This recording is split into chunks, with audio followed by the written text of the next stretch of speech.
The Galaxy Council ridiculed Earth's plea, then the humans stood up. The translator implant behind my left ear buzzed with the weight of 47 languages at once, and I walked into the chamber, knowing that every being in it expected me to fail. My name is Yara Oe. I am a diplomat by training, a scientist by instinct, and a human being by the kind of cosmic accident that apparently amuses the rest of the galaxy. I had spent 14 months in deep space to reach this moment, 14 months in a retrofitted or freighter that smelled like recycled air and old coffee, rehearsing a speech that the greatest legal minds on Earth had spent 3 years writing.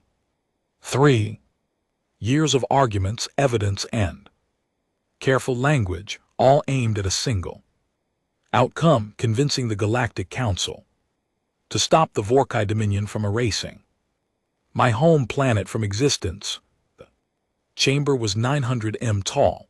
I know because I looked it up before I walked in, because I knew that if I looked up when I entered, my legs would stop working. Ceiling was a living thing. Bioluminescent panels that shifted color with the emotional register of the room. A technology so old that no one alive knew who had built it. Right now, as I crossed the floor toward the speaking platform, those panels were a calm, indifferent blue around me, in concentric rings that rose toward that impossible ceiling sat the delegates of 47 civilizations. Some had faces. Some had structures where faces might have been. Some communicated entirely through color changes in their outer membranes. All of them were watching me. I was the first human being to ever stand in this room, and I was here because the species that built this chamber and the 46 others represented in it had collectively decided that the death of my world was not their concern. I had 90 galactic days before the Vorkai fleet arrived at Earth. I reached the platform. It was a disk of transparent material suspended over a column of open air, positioned so that the speaker stood at the exact geometric center of the chamber, visible from every angle. Subtle intimidation, I realized. Every eye, every sensory organ, every membrane in the room could see you perfectly, and you could see all of them. You were the specimen, they were the observers. I sit my data card on the podium and began.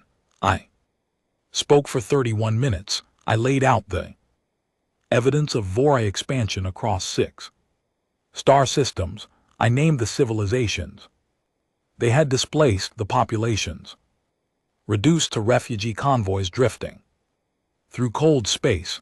I cited Article 14 of the Sentience Accords, the founding document of the Council itself, which explicitly prohibited the forced removal of a sapient species from its home world. I presented atmospheric data from Earth, the oxygen levels, the biological diversity, the undeniable signatures of a living, thinking, self-aware civilization that had been building cities for 10,000 years. I spoke clearly. I spoke calmly. I did not beg. And when I finished, the chamber was quiet for exactly 4 seconds. Then came the sound. It started somewhere in the upper rings, a vibration low and rhythmic that I felt in my chest before my ears registered it. Then it spread. Species after species joined in, each producing their own biological version of the same response. The Terran delegates produced a high-frequency clicking that rattled the translator implant painfully. The Mahanu, a gaseous species contained in sealed environment suits, let their outer shells flash amber in rapid pulses. The Dreth, who communicated in subsonic rumbles, shook the floor beneath my Feet, the translator implant to its credit, gave me a single clean word for all of it. Laughter. The chair of the Terran delegation was a being called Vasanthari.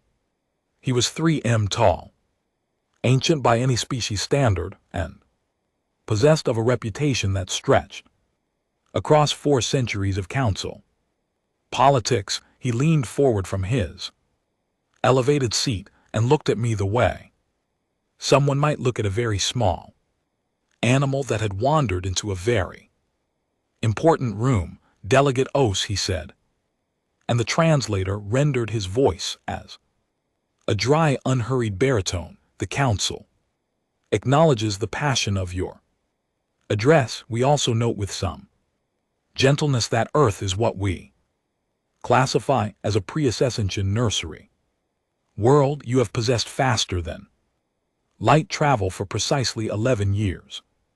Your military fleet consists of 14 vessels, the largest of which would qualify as a light courier by council standards. You are asking 47 civilizations, each older than your written history, to provoke the Vorai Dominion, a civilization that has controlled 112 star systems for 6 centuries on behalf of a species that most of this council only learned existed 2 decades ago. He paused. The chamber was very still. Do you understand? He continued. Why this creates a certain difficulty. I held his gaze with respect. Chair Anthari, I said, I understand perfectly. I am asking you to do the right thing. I acknowledge that this is inconvenient. The laughter returned louder this time. The vote came 40 minutes later after brief deliberation in which Earth's fate was discussed with approximately the same urgency as a scheduling conflict. The result was 44 votes to table the matter indefinitely, 2 abstentions, and 1 vote in favor of Earth's petition. The single vote came from a delegate named Pell, representing the Ocean Confederation, a civilization of barely 400 million people spread across 2 marginal worlds with no fleet, no military, and a seat on the council that most members openly regarded as a formality. Prel was small, rust-cold, and very old. When the vote was announced, she looked at me across the chamber and gave a slow, deliberate nod. I did not know then what that nod would eventually mean. I walked out of the chamber without speaking to anyone.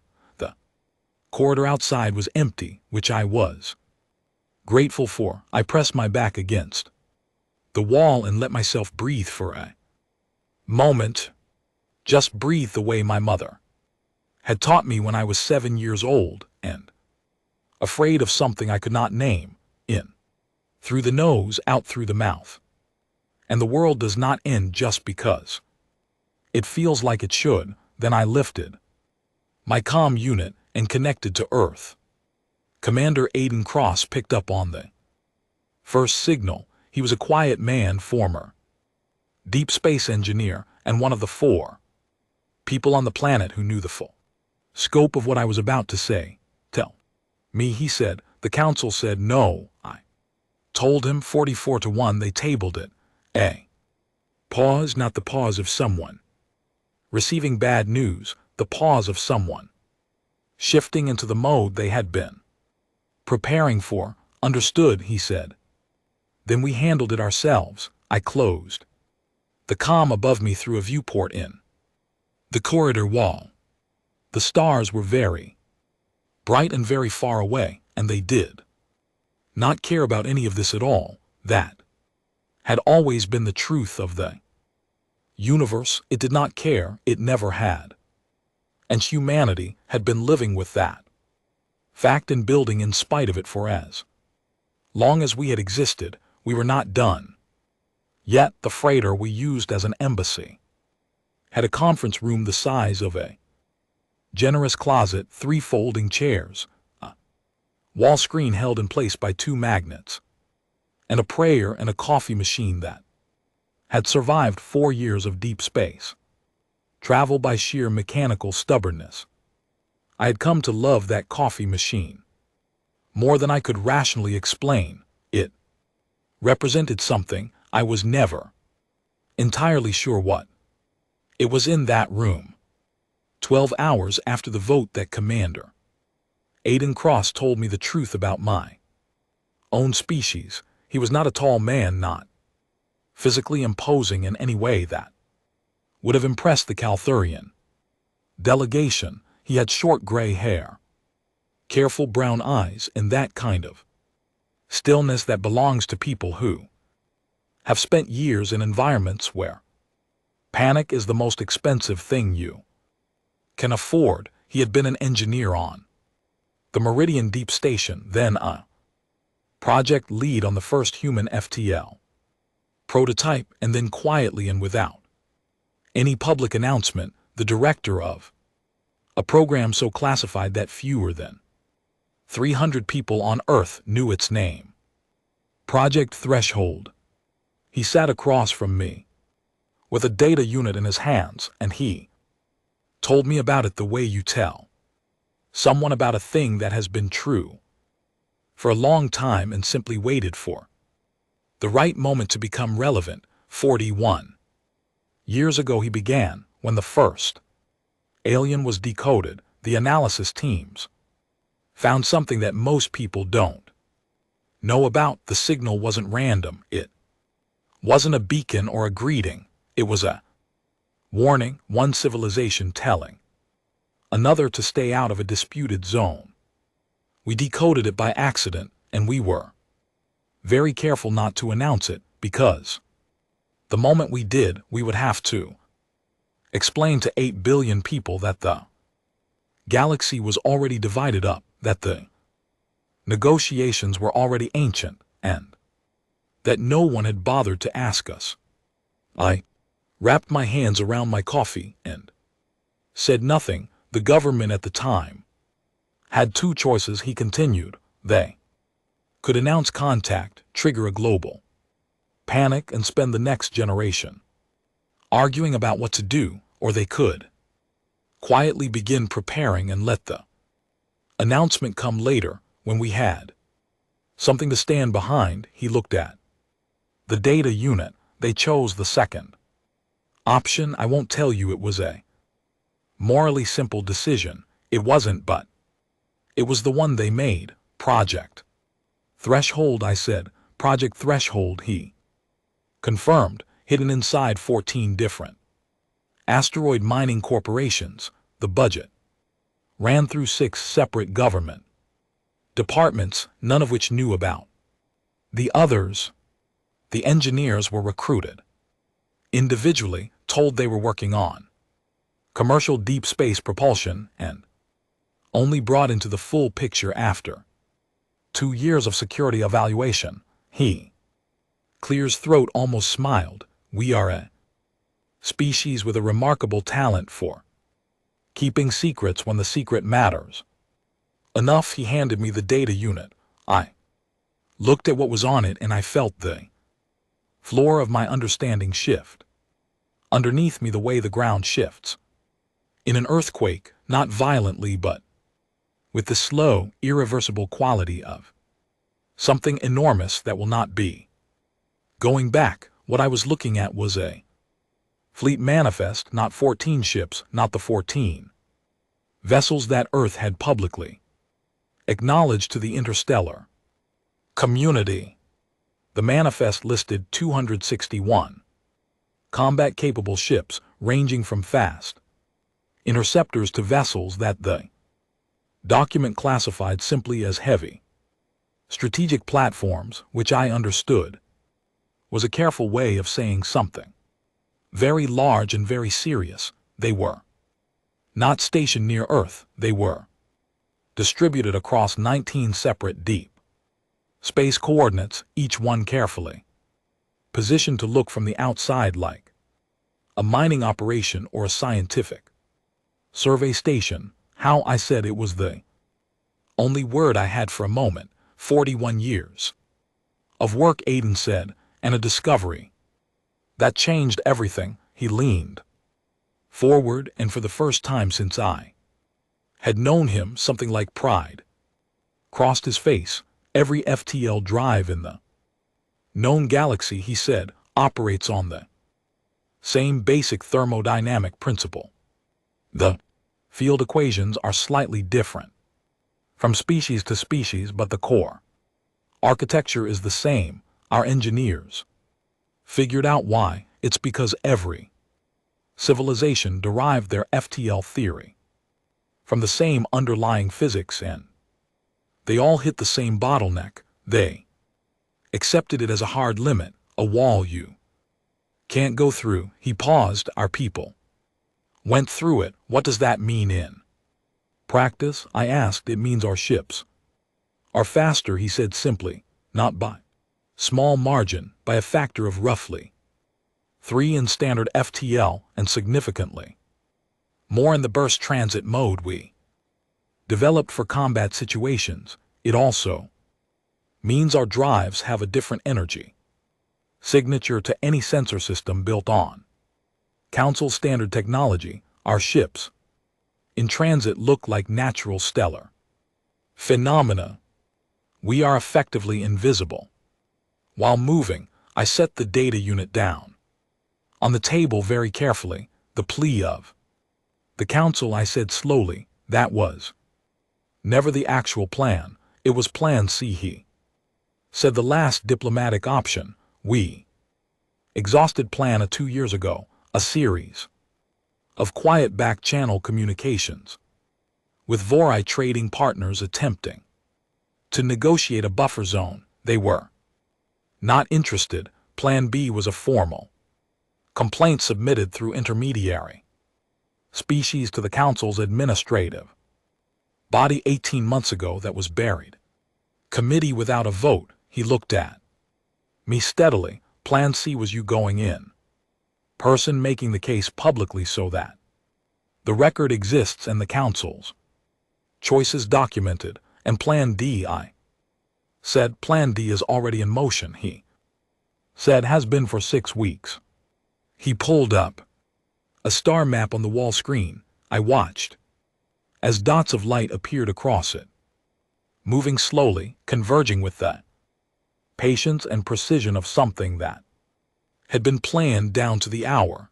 The Vorkai fleet will enter our solar system in 83 days, Aiden said. They are expecting to find a civilization scrambling to evacuate. They are expecting distress signals and refugee ships and the general evidence of a population in panic. He traced a finger across the map. They are going to find something else. I stared at the positions of those dots, those quiet, invisible ships moving through space, like thoughts that had not been spoken. Yet were you always going to fight? I asked. He considered the question genuinely, which I appreciated. We were always going to try not to, he said.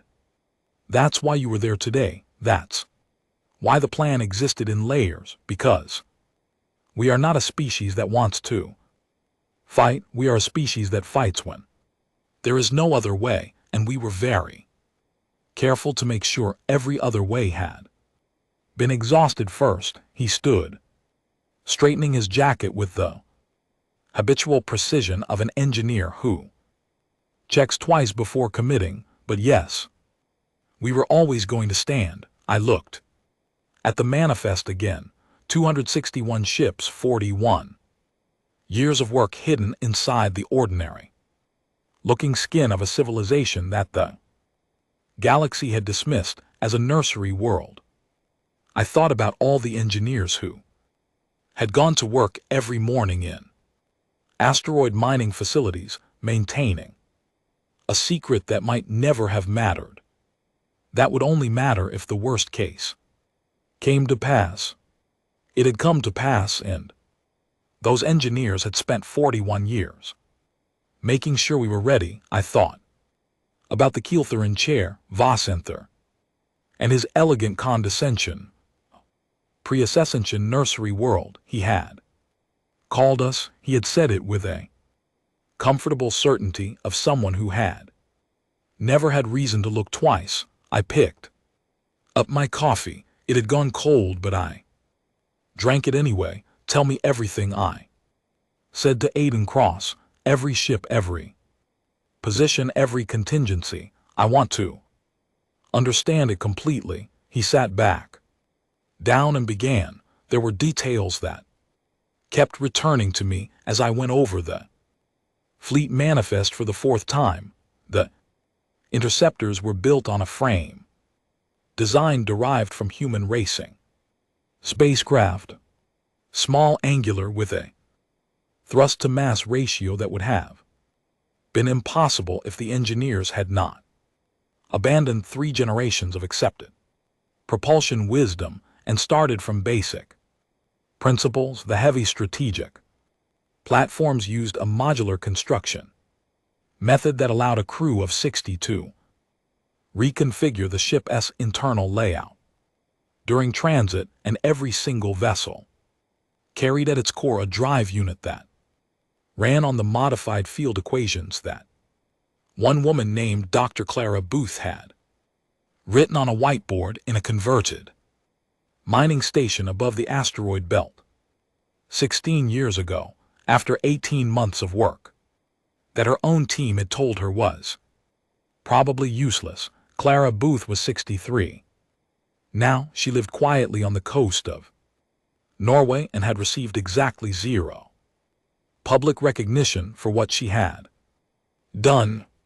I made a note to myself in the margin of my operational briefing that this needed to be corrected at the earliest possible opportunity. The tactical architecture was the work of a retired admiral named Owen Garrett, who had spent his career thinking about how a smaller, less experienced force could defeat a larger, more established one.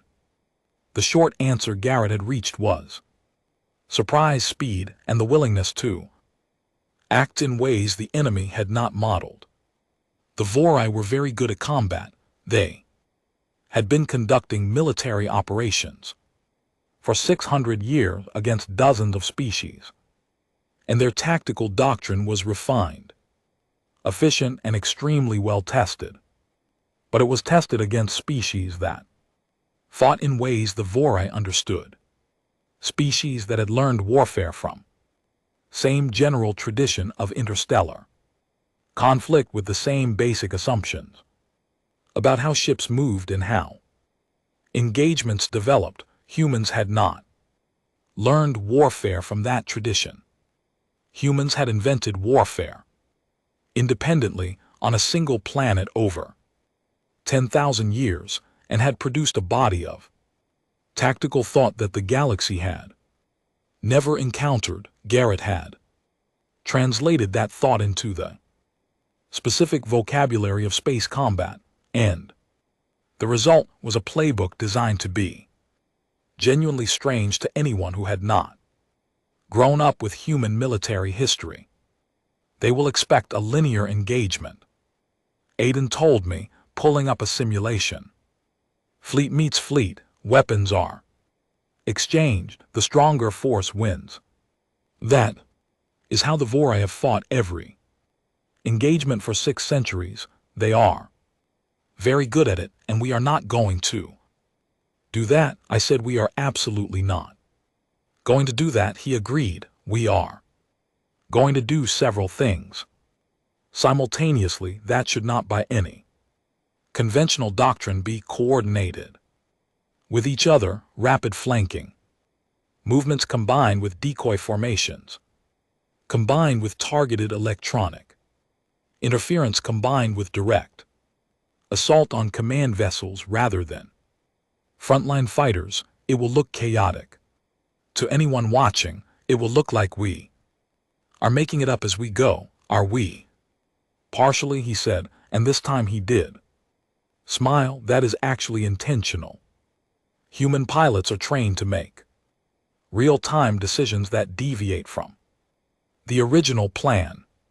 Vorai pilots follow pre-assigned tactical scripts. When the situation changes, they wait for new instructions. Our pilots adapt that gap, the time between a Vorai pilot waiting for orders and a human pilot already responding, is where the engagement will be decided.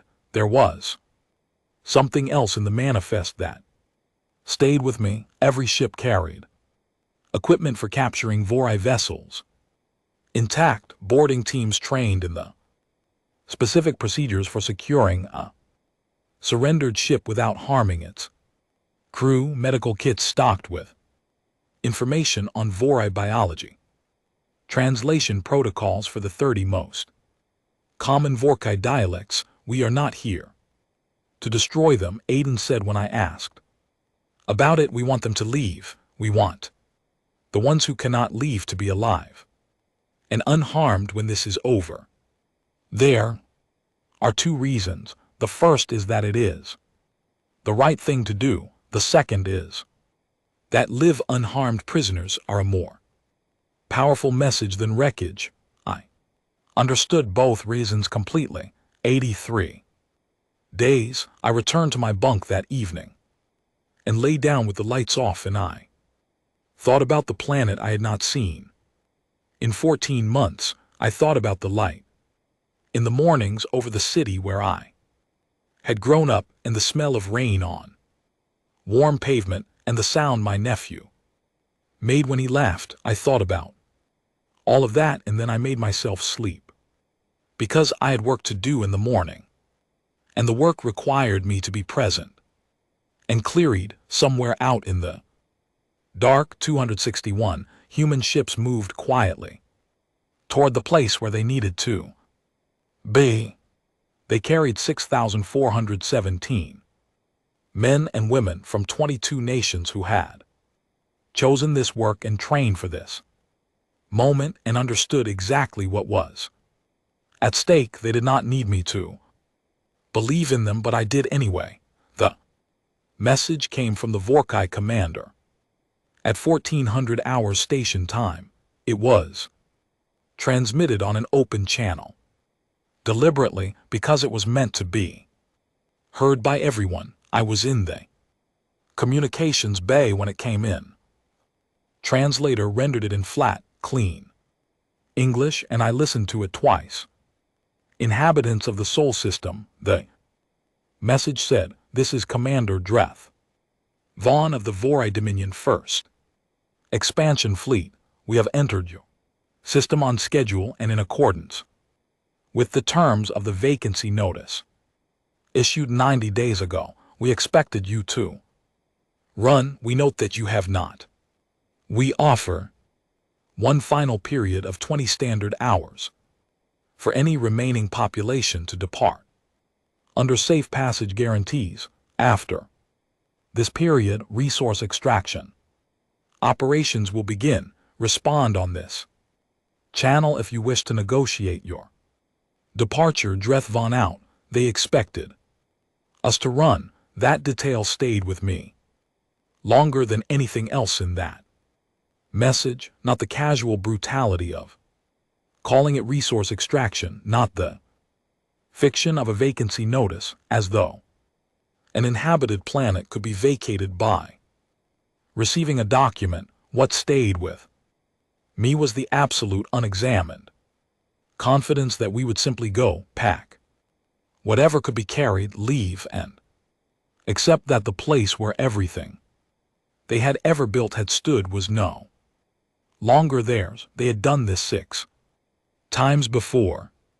4 civilizations had run, 2 had resisted and been erased. Their ruins were now listed in Vorai records as resource acquisition events.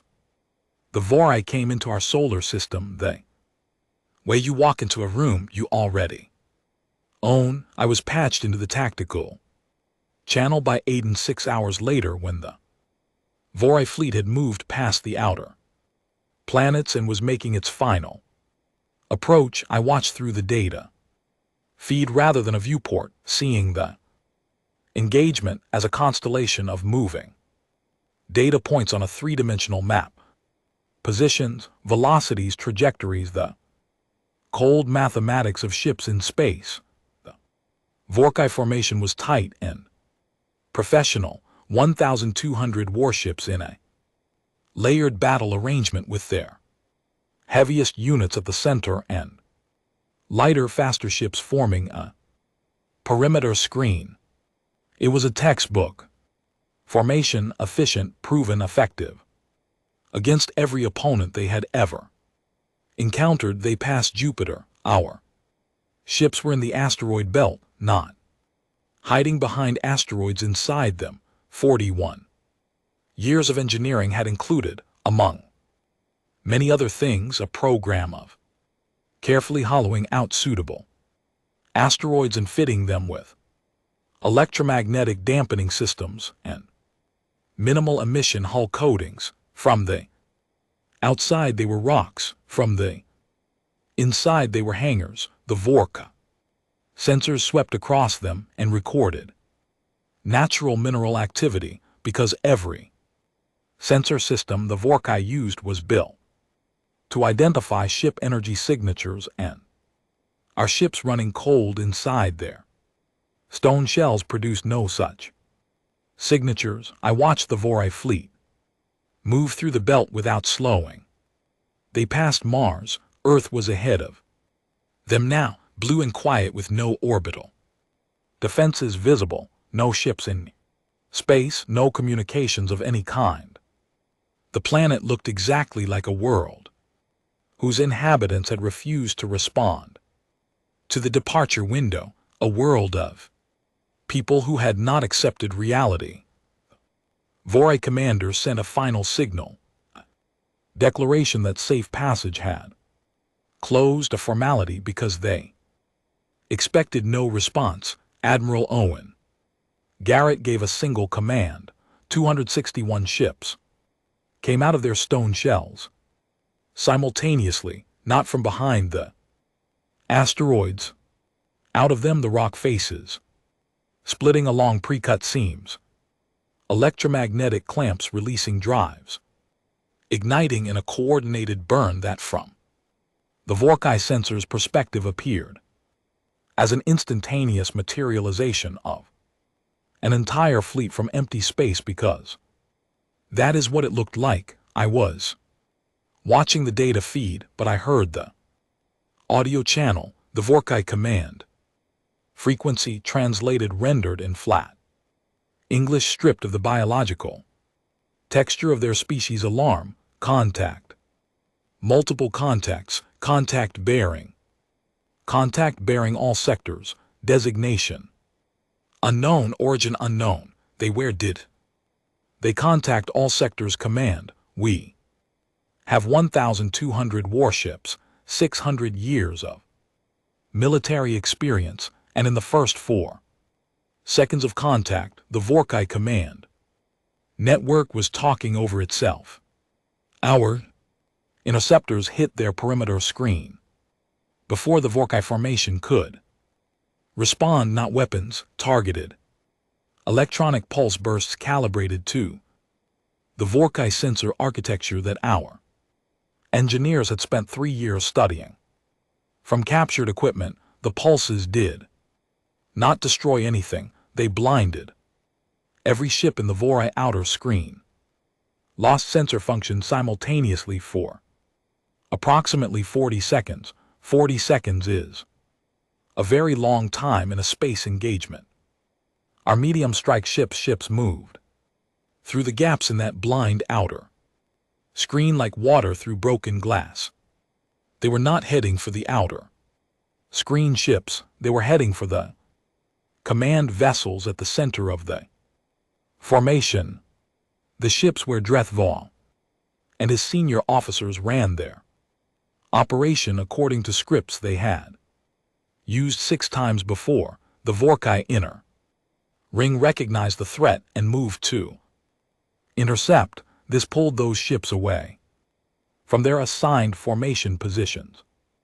The formation designed to be impenetrable as a unified structure began to separate, gaps opening as ships repositioned in response to a threat. Vector their doctrine had not anticipated.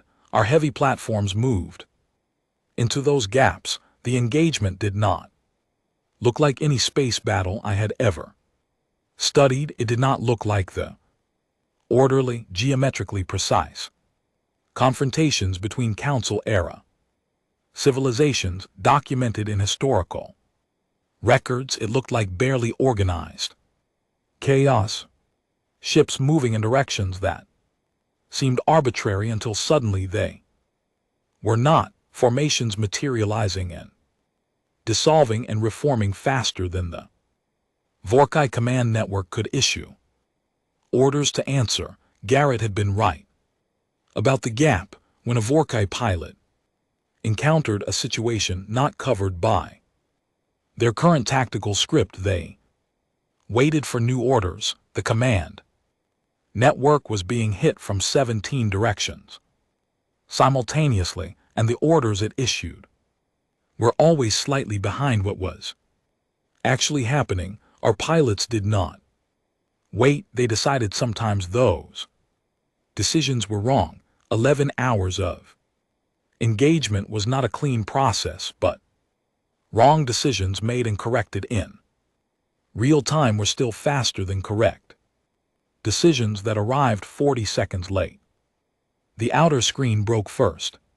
Ships that had lost sensor function found themselves surrounded before their sight returned, and when it did return, the picture they saw had no script attached to it. Some held position, some turned.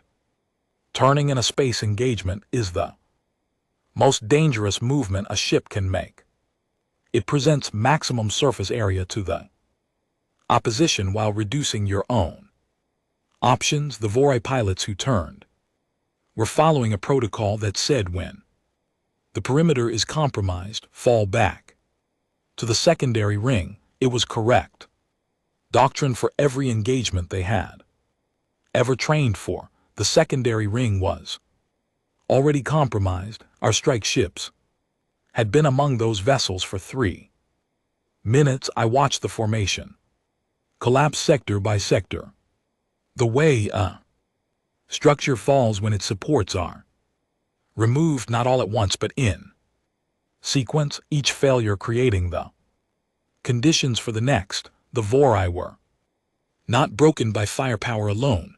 They were broken by disorientation, the specific difficulty of being in a situation that training tells you cannot be happening, and yet is happening persistently all around you. I followed the audio feeds when I could. The Vorkai command frequency was a study in escalating confusion, voices overlapping, orders being issued and then countermanded. The command network trying to find a response for something that none of its libraries had prepared it for. Our signals team had a dedicated monitor on those feeds, and the young woman running that station, a linguist named Faye who had spent 4 years learning Vorai command protocols, kept a steady log of what she heard. I read that log afterward. It is one of the most remarkable documents I have ever seen, not because of the chaos in it, but because of the moments of calm. Individual Vorkai officers under extraordinary pressure, maintaining their composure and trying their best to respond correctly to a situation that had no correct response in any book they had ever been given. They were in the end professionals doing their jobs under conditions that their training had not covered. I thought about that a great deal in the weeks that followed. At hour 3, our boarding teams made their first contact with a surrendered vessel.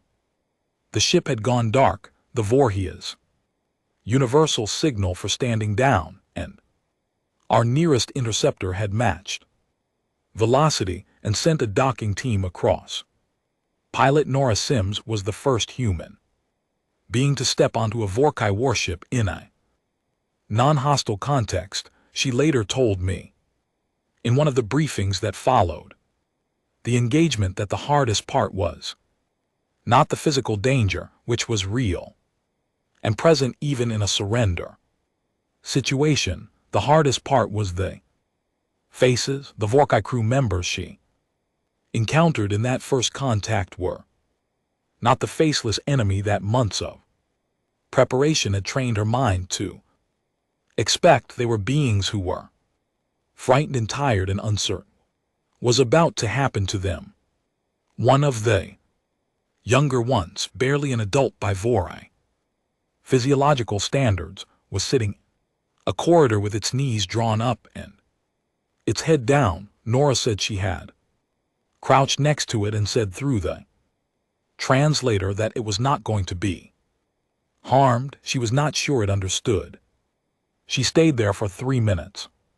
Anyway, until it lifted its head, she told that story without any dramatic emphasis, just as a thing that had happened that she thought was worth mentioning. I wrote it down and kept it. By hour 4, 46 Vorkai ships had gone dark, not destroyed, powered down. Vorkai signal for surrender, a protocol so old that our signals team had pulled it from a historical archive that predated human space flight. We responded to each one with a navigation beacon directing the ship to a holding position and a single message: stay where you are, you will not be harmed. At hour 5, the outer formation had essentially ceased to exist as a coherent military unit. The ships that had not surrendered had either scattered or pulled back toward the central formation around Dreven's command vessel. The core group, perhaps 300 ships, held together and attempted to regroup, and I will give them credit for that. They were in a situation that had no precedent in 6 centuries of Vora military history, and they held their formation and tried to respond as a unit, which is what disciplined military personnel do when the situation is unclear and training is good. Our heavy platforms converged on that core group slowly and from multiple angles, and for 2 hours nothing decisive happened. The core group could not advance without running into our ships. Our ships could not close without risking a concentrated response. It was the most tense period of the entire engagement, not because of what was happening, but because of what might happen if one decision went wrong. Admiral Garrett made the call at hour 6. He sent a direct communication to Dreven's command vessel, not a combat frequency, a diplomatic one, translated. It said, "Commander, your outer formation has surrendered, your central formation is surrounded. We are not looking to destroy your ships or harm your people. We are asking you to stand down. If you do, every vessel and every crew member in your fleet will be treated according to the standards we have applied to the 46 ships that have already surrendered. I give you my word on this, and you can verify it by speaking directly to the commanders of those ships right now." There was a silence on that frequency that lasted 11 minutes. Then Drethvon responded. He said nothing about the engagement. He said nothing about the Vorkai Dominion, or the resource acquisition plan, or the 6 systems they had previously cleared. He said simply and directly, "What are your terms?" Garrett said, "Stand down." That is the only term. 4 minutes. This engagement is concluded, Drethvon said. The Vorkai Dominion first expansion fleet stands down. I sat very still in the communications bay and did not move for almost a minute. Then I became aware that a junior signals operator named Callum had turned from his station and was looking at me. He was 24 years old from a small town in the north of England, and he had been monitoring communications for 11 hours with the focused calm of someone who understood exactly what he was listening to and why it mattered. Now he let out a breath he had clearly been holding for most of those 11 hours, and he looked at me with an expression I recognized, because I felt it too, not triumph exactly, but the specific feeling of an enormous weight that has been pressing down on you for so long you stopped noticing it and has now impossibly lifted. Do you want more coffee? He asked.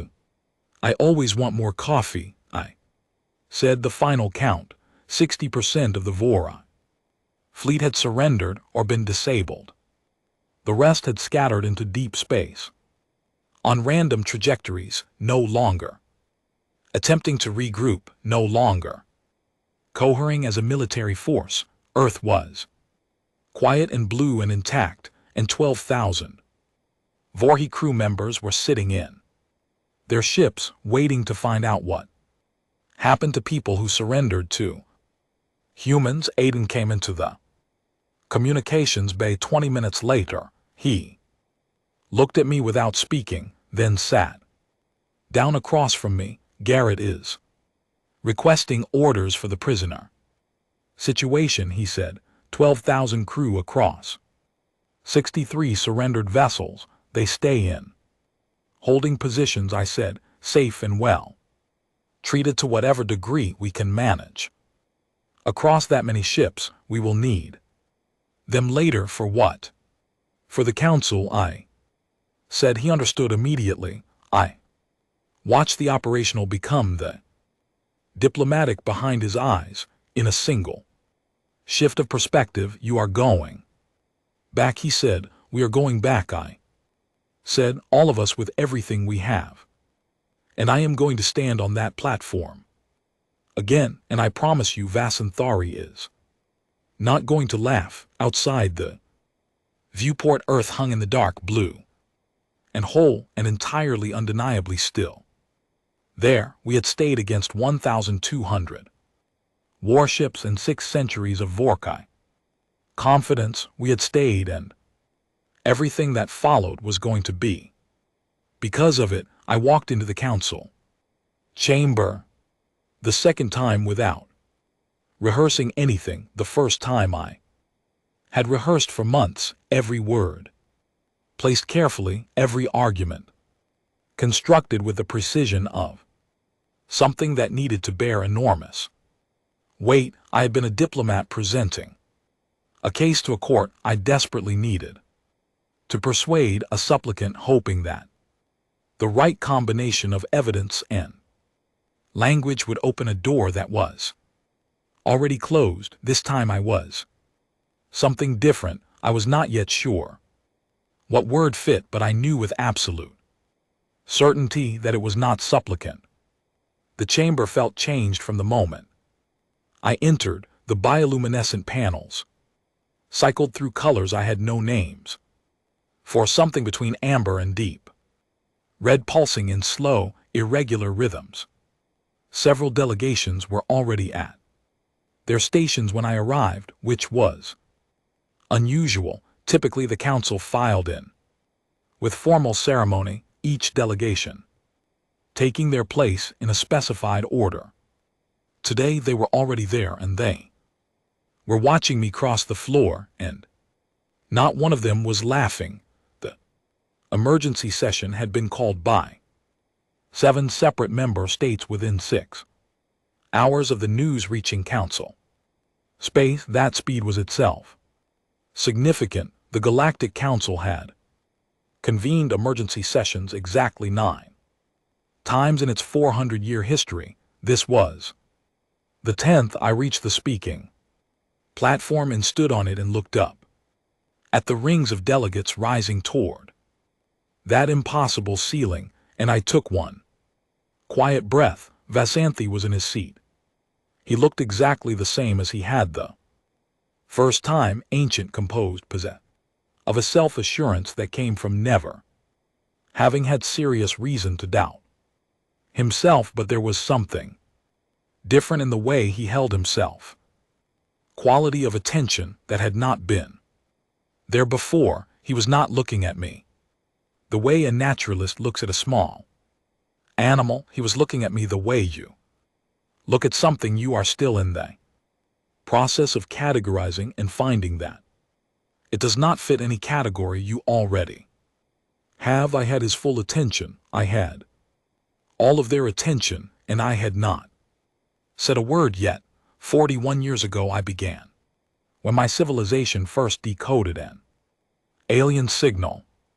The message was a territorial warning between two powers who had never heard of us and never thought to ask whether the space they were dividing contained anyone worth consulting. We decoded that message in secret. We did not announce it. We began quietly and without ceremony to prepare for the possibility that the galaxy we had just discovered might not welcome us. I let that settle. 3 weeks ago I said I stood in this chamber and asked for help. The answer was 44 votes to table the matter indefinitely. I accepted that answer. I returned to our station, and then I watched as 261 ships that the galaxy did not know we had protected our home against 1,200 of the most battle-experienced warships in the known universe. I paused. The engagement lasted 11 hours. We did not lose a vessel. We did not take a single life. That was not actively trying to end ours. The 12,000 Vorkai personnel currently in our care are alive, unharmed, and prepared to testify before this council about both their experience of the engagement and their treatment. Afterward, I looked directly at Vasanthari. I arranged their transport here personally. I thought this council should have the opportunity to hear from them. The silence in the chamber was a different kind of silence than I had heard the first time. It was not the silence before laughter. It was the silence of beings who were listening with everything they had. I am not here to demand anything, I continued. I am not here to threaten. I want to be very clear about that. What we did to protect our home.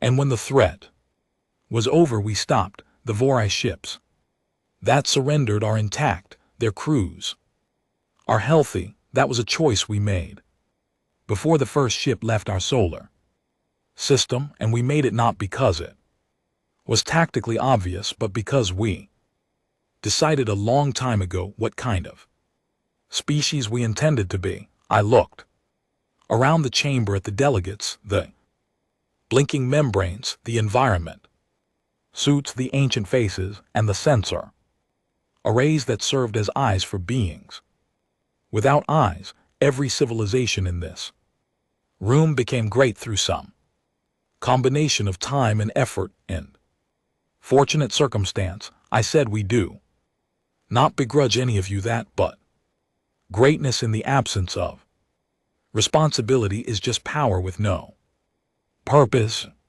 The sentience accords exist because someone in this council's history believed that being powerful was not the same as being right and wrote that belief into law. I paused. The law has no teeth. We are offering to be the teeth. I laid out the proposal then.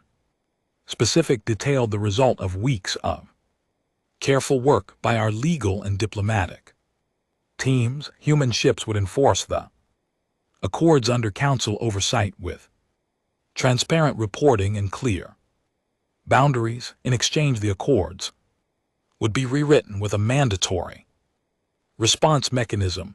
No more tabbing, no more abstentions when a sapient species was in danger of being erased. In exchange, Earth would share the drive equations that Clarab had written on a whiteboard 16 years ago. Not the ships, Not the weapons, the knowledge, the open, freely given scientific discovery that had allowed our people to break through a wall that every other civilization had accepted as permanent. I paused after that last part to let it settle, because that was the detail that I knew would land differently than anything else. The drive equations were worth more than 261 ships. They were worth more than the entire engagement we had just won. They represented a generation of physics ahead of anything the Council had, and we were proposing to give them away freely to every member civilization without restriction. In any previous era of galactic politics, discovery of that magnitude would have been a weapon, a bargaining chip, a source of leverage to be stretched. Across decades of negotiation, we were putting it on the table. On the first day, I watched the delegates process this. I watched it move through the chamber like a current, delegate to delegate, species to species, the same realization passing from one set of sensory organs to the next. They were not looking at a species that wanted power, they were looking at a species that wanted partnership. Those are not the same thing, and every civilization in that chamber had lived long enough to know the difference. We ask, I said, only that this council become the institution it always claimed to be. The Vorkai ambassador made his formal objection before deliberations began. He was a large being, gray-skinned and possessed of the practiced composure of a representative whose civilization had simply never before needed to operate from a position of disadvantage. He rose and addressed the chamber with the measured authority of 6 centuries of dominion influence behind him. He argued that Earth had committed an act of aggression against a sovereign military operation operating within its legal rights under interstellar law. He argued that the capture of Vorkai personnel without formal declaration of war was a violation of the Sentience Accords. He argued that the Council should not allow itself to be coerced by the sudden appearance of military capability that Earth had concealed from the interstellar community for 4 decades. He argued with genuine skill that rewarding deception and coercion would set a precedent that would destabilize the entire framework the Council had spent 4 centuries building. It was a good argument, well constructed, coherent, delivered with exactly the right tone of principled concern rather than self-interest. If I had not known the facts of the matter, it might have persuaded me. The Council's legal committee addressed each point methodically. On the question of aggression, the committee produced the original documentation of Earth's petition, submitted and voted on 3 weeks earlier.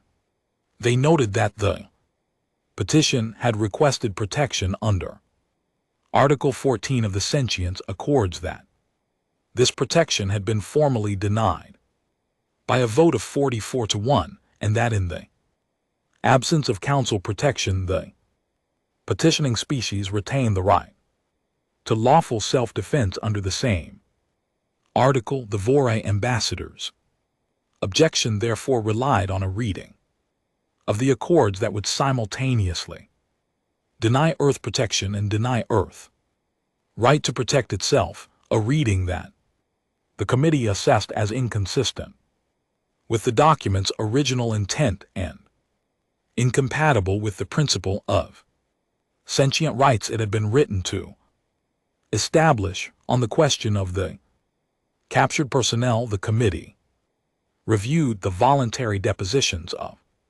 3 Vorkai crew members who had already provided testimony.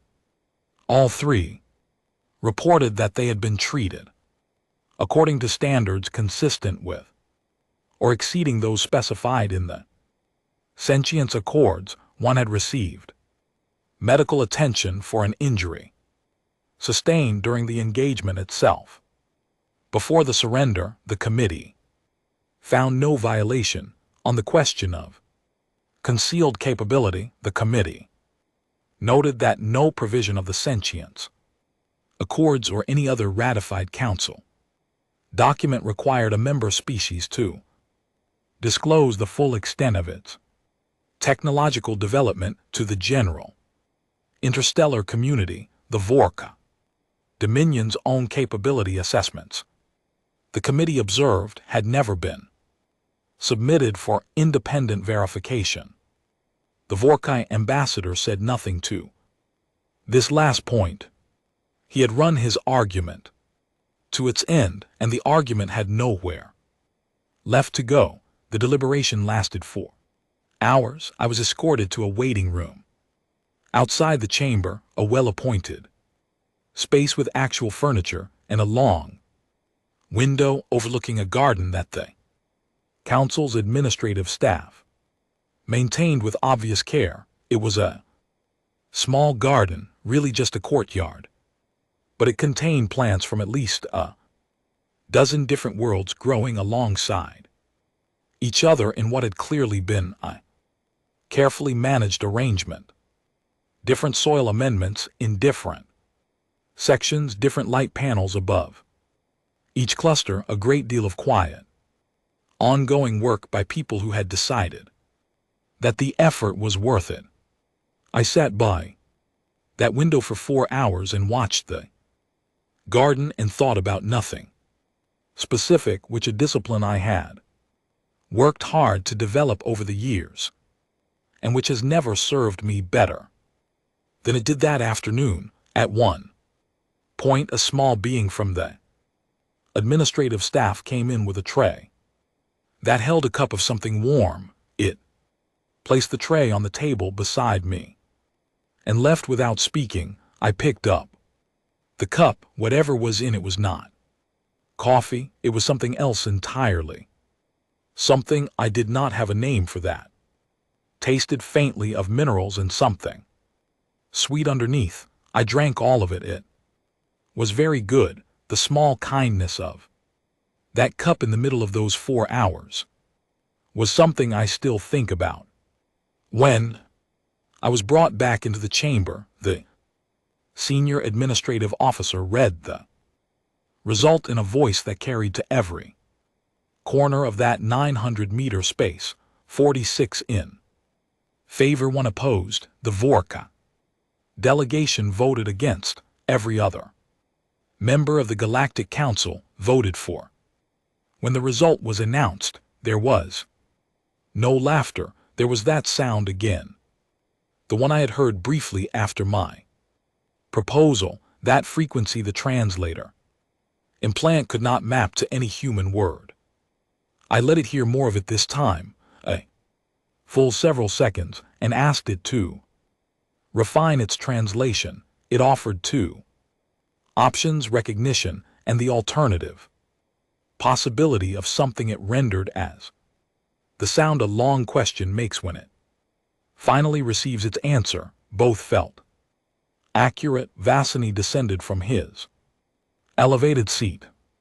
I was told afterward by 3 separate sources that this had not happened in 30 years of council sessions. He crossed the chamber floor, the full length of it, slowly, with the deliberate pace of someone who was making a statement with every step, and stopped in front of me on the speaking platform. He was 3 m tall. I am considerably less than that. He looked at me for a long moment. Whatever he was thinking, he did not put it into words. Instead, he simply moved aside a small shift, just enough to clear my path to the center of the chamber. It was the kind of gesture that has no rule attached to it and therefore means exactly what the person making it intends it to mean, nothing more and nothing less. He intended it to mean you Belong here, I thought about saying. Something. I found I had nothing, so I nodded and he nodded, and we left it at that, and it was exactly enough.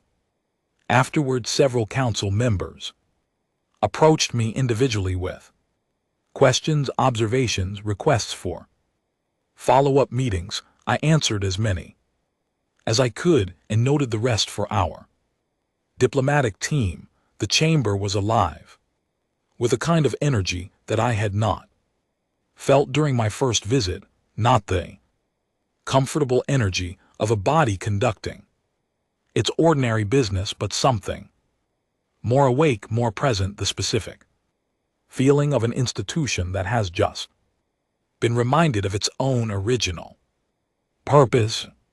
I found that I was glad not for us, or not only for us, for them, for the possibility that what we had demonstrated might do something useful to this 400-year-old body of beings who had the power to do so much good and had been, for reasons that were understandable and also insufficient, doing rather less of it than they might. Prell found me in the corridor when the formal session had ended. She was small and rust-cold, and she moved with the careful, deliberate pace of someone who had lived a very long time and was not in any hurry to waste what remained. She stopped in front of me and looked up with dark, steady eyes. I voted for you, she said, because I did not believe you would survive. I voted for you because I thought someone should be recorded as having done the right thing, even when the outcome appeared decided. Applause. I find that I was wrong about the outcome. I am glad you were wrong. I said, so am I, she said, and she went on her way. A year is not very long, measured against the history of a galaxy, but a year can change enough to make the world you wake up and feel genuinely different from the world you fell asleep in, and I had spent this particular year discovering exactly how much change was possible in 12 months. I am writing this from the New Human Embassy Station. It is not a converted or freighter. It is purpose-built, designed by a team of architects. Given a simple brief, make something that represents what we are trying to be, not what we were forced to start with. Corridors are clean. The conference room holds an actual conference. There are windows everywhere because we are a species that likes to see where we are. There is a coffee machine that is, honestly, not as good as the old one. Some things resist improvement. My name is still Yara Oe. I have had 3 meetings this week with delegations from species that did not know Earth existed 18 months ago and now treat the question of their relationship with humanity as urgent. I have slept approximately 6 hours per night. I am not complaining. The Sentience Accords were rewritten over 4 months of deliberation that involved more arguments than I had expected and more genuine collaboration than I had dared hope for. The new version has binding enforcement. It has a verification mechanism, an investigation process, and, most importantly, a response commitment that member civilizations are required to honor. If a species faces what we faced, the Council does not vote to table the matter. The Council acts in. Human ships are the instrument of that action, operating under Council oversight and within clearly defined guidelines. 11 patrol routes, 6 sectors, crews rotating on 4-month deployments, covering distances that would have been impossible for us decade ago, made routine by Clara Booth's equations. Every 6 weeks there is a debate somewhere on Earth about whether the cost is worth it. The debates are loud and prolonged and occasionally very frustrating to follow. From a distance, I think the debates are the most important thing we are doing. Species that has stopped questioning itself is a species about to make the kind of mistake that takes generations to correct. We have not stopped questioning. We are constitutionally incapable of it, which has always been both our greatest strength and our most reliable source of difficulty, and I have made my peace with that. 3. Civilizations that were being quietly absorbed by larger powers are now formally protected under the new accords, with human ships in their systems as a visible guarantee. The absorption processes have stopped. The larger powers involved have adjusted their policies without being asked a second time, which tells me the guarantee is understood. The Vora Dominion has withdrawn from the 6 systems they occupied and entered into formal renegotiation with the civilizations they displaced. This is not because they suddenly became more ethical. It is because they ran the calculation and determined that continued expansion under the new enforcement structure was no longer the low-risk undertaking it had been for 6 centuries. I have complicated feelings about the fact that calculation mattered more than conscience. I also recognize that the displaced civilizations are returning to their homes, and that is real in a way that my complicated feelings are not.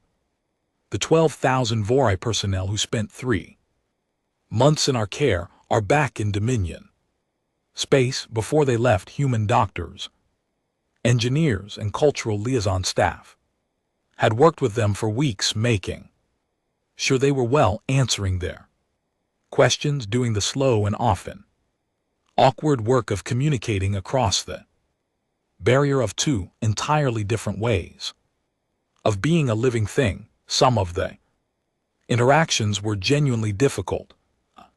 Few were unexpectedly warm. A junior officer from one of the surrendered ships sent me a message 6 weeks after their return, her name translated approximately as morning tide, which I found unexpectedly lovely. She wrote that she had told her family about the humans who had captured her ship and then spent 3 months making sure she had enough to eat.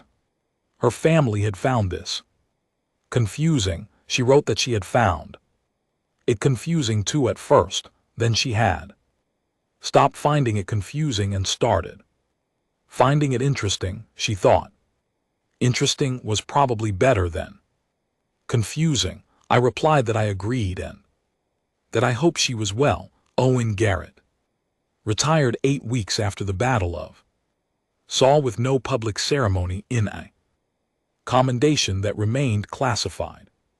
He went back to his home in the mountains of New Zealand and is reportedly spending his days growing vegetables and reading history. He sends me occasional short messages, no greeting, no sign-off, just a sentence or 2 of observation, as though the thought arose and needed somewhere to go. One arrived last week. The Vorkai ambassador used the word miscalculation in a council address. First time. Progress. I read it 3 times before I replied. I'm not entirely sure what I said. Clara Booth received a public commendation from the United Earth Council. The ceremony was broadcast across all channels. She stood at the podium and said in her precise and quiet voice that the drive equations had seemed obvious once she saw them, and she was sorry it had taken so long. The crowd laughed warmly. She looked briefly confused by this and then smiled and went back to her seat. I watched the recording 4 times. It made me very happy in a way I found difficult to describe clearly. Vasan theory came to Earth 3 months ago. It was not a formal Diplomatic visit. It was a personal trip. Requested quietly and arranged with minimal ceremony. He came with a small staff and spent 4 days on the planet. I was his guide for most of it, which was one of the stranger experiences of a life that had recently become quite full of strange experiences. He was particularly interested in the ocean. He stood on a beach on the coast of Ghana, the same coast where my family has lived for generations, and watched the water for 20 minutes without speaking. The ocean on a calm morning has a quality of light that I have always struggled to describe, that blue-gray color that is not quite either of those two things. Always moving, always changing, never the same twice in exactly the same way.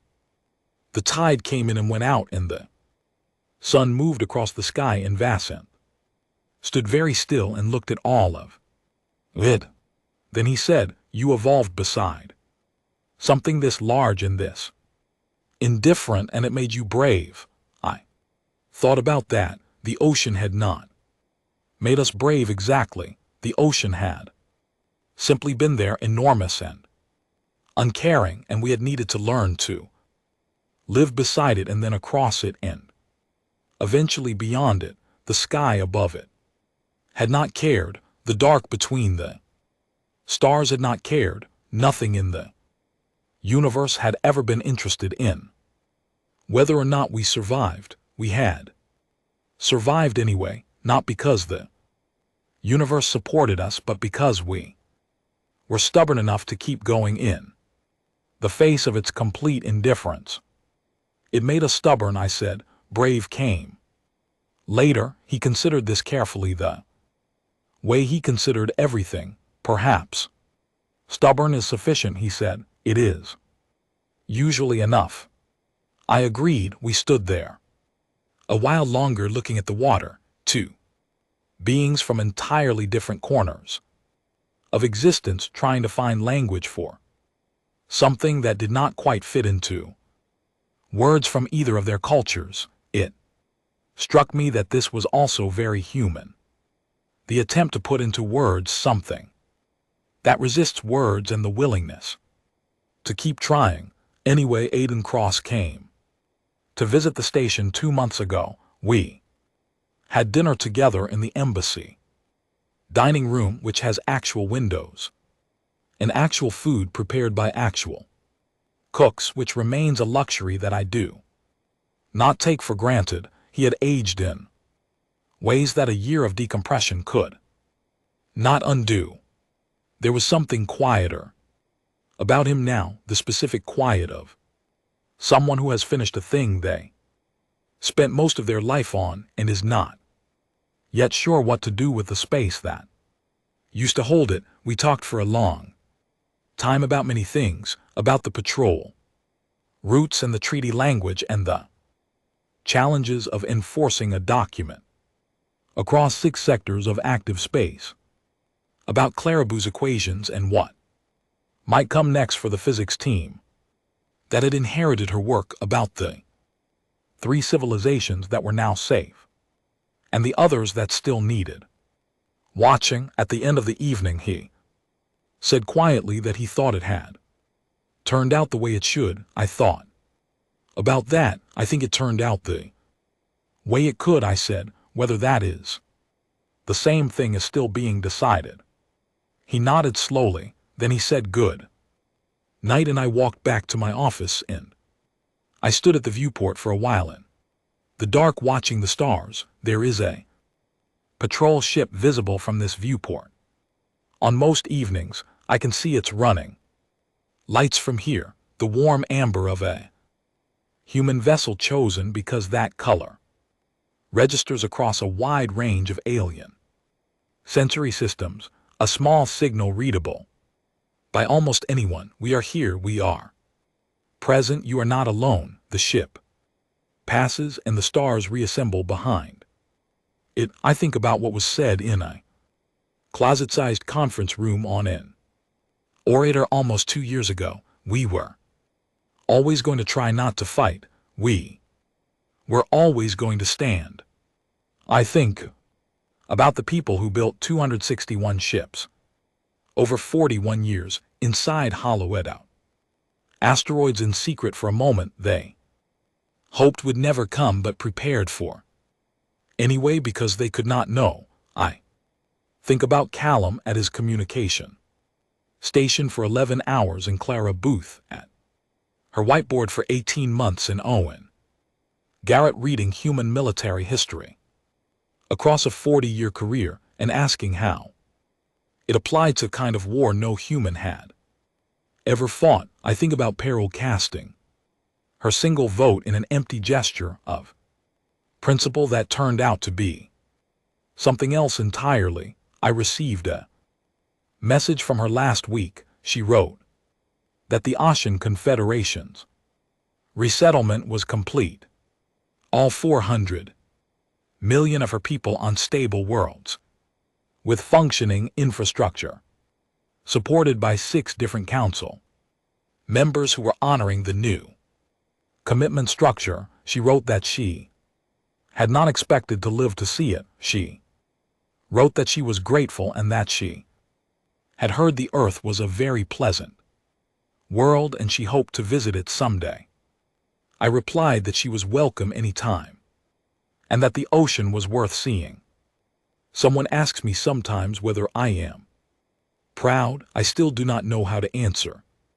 Simply, pride is a word for a single person in a single moment, and what I feel is larger than that and does not belong to me alone.